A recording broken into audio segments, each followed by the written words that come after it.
What's up guys, I'm randomfrankp, and today I'm going to show you guys my top 5 favorite tech of 2019 that I didn't show off on the channel.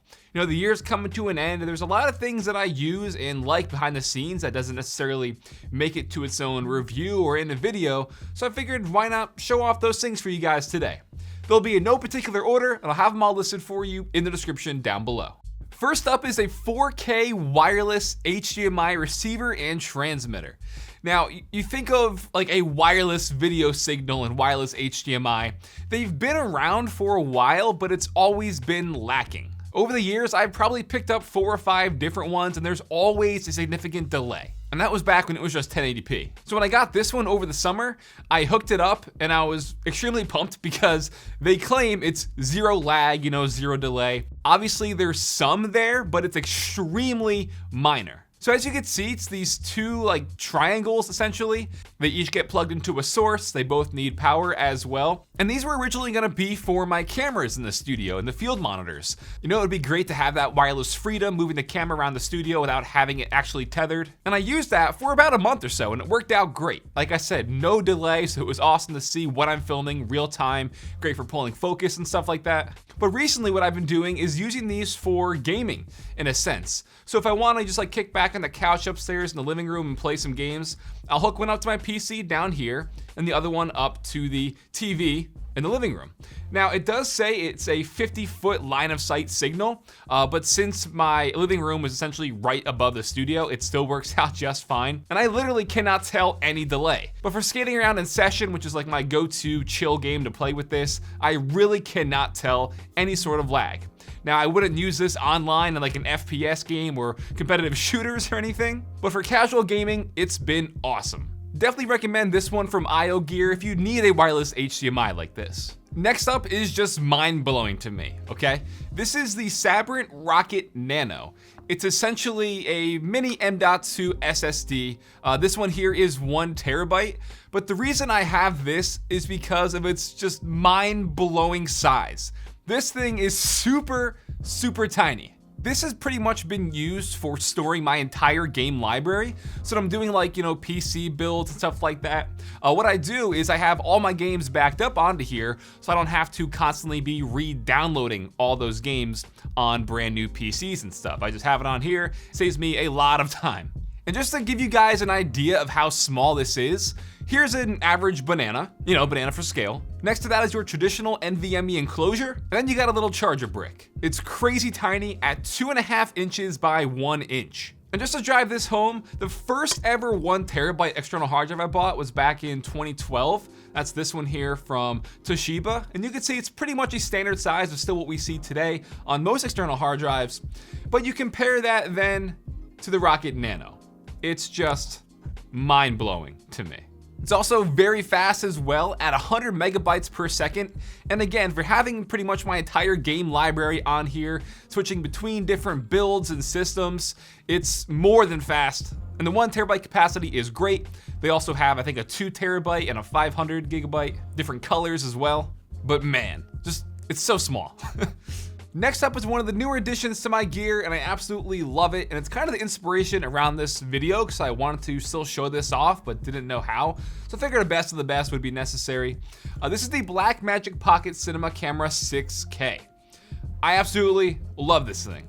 For a 6K cinema camera at this size and for the price, it is hands down one of the best options on the market in general when it comes to videography. You really can't beat it for the 6K quality, the color science, their Blackmagic RAW codec, and it's honestly cheaper than most modern DSLRs. So I got this to be a B cam to my Blackmagic Ursa Mini Pro 4.6K, which is the main camera that I use on the channel. So whenever you see like an overhead shot or a side shot, I'm using this. But for me, the main upgrade, which is why I picked up the 6K version, is because we finally have an EF mount, so I can use all of my EF lenses that I use with this.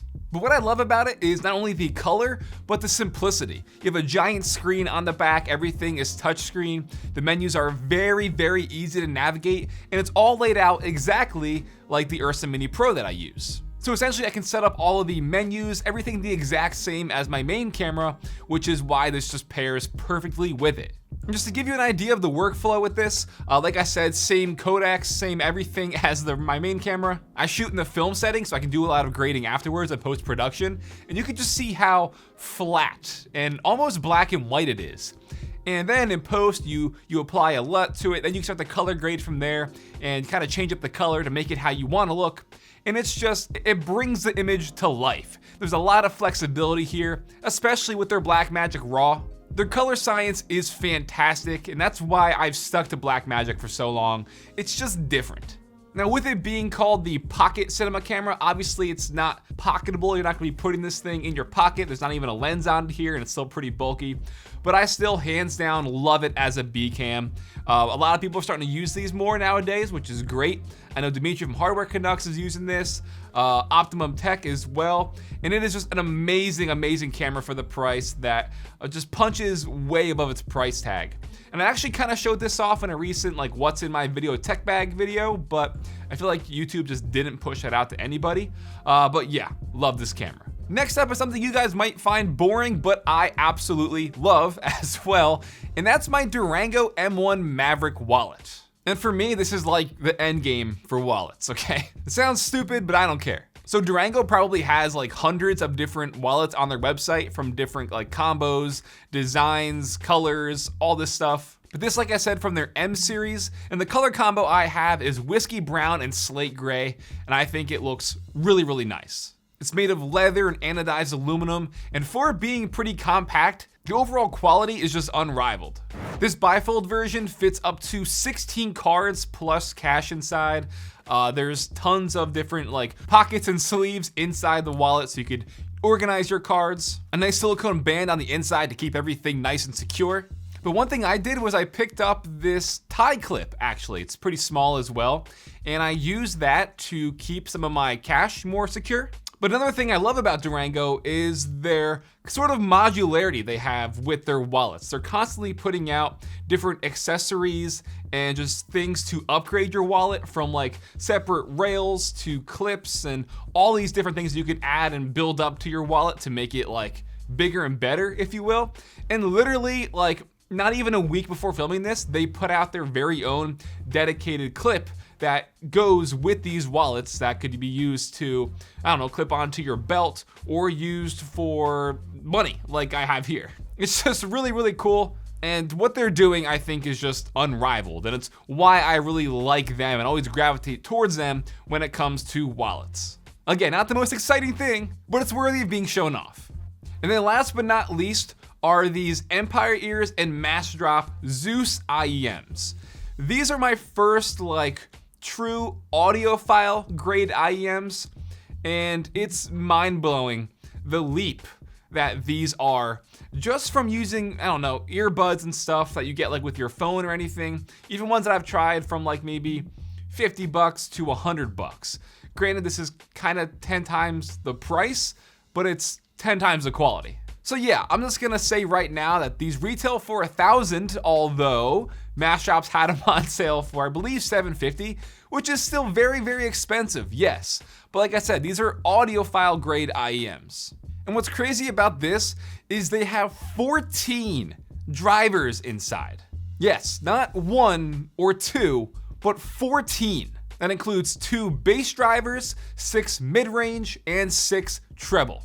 And what does that do? Well, that gives you the clear separation of all your frequencies, giving you just better audio in the end because you have those individual drivers. These terminate in the 3.5mm headphone jack. So if you're using this with your phone, I would recommend picking up an external DAC or something like that. I have used them with my iPhone 11, just with the adapter, and it's been fine, but you're not gonna be able to push these to their full potential. And even using them on my desktop amp and DAC, that's definitely gotten more out of these. So I would recommend, being able to actually push them. Now the big thing with this is it doesn't sound like you're wearing earbuds. They sound like actual full out headphones. That's the punch and the quality you get overall. It's very solid. Now they're definitely a bit bright in the high ends, which is something I'm trying to get used to, but just the clarity all around is insane. I have heard that instead of using these silicone ear tips that it comes with, that if you use foam ear tips, it does kind of lessen that brightness that it has, which can be kind of harsh. but it's just a whole different world with IEMs.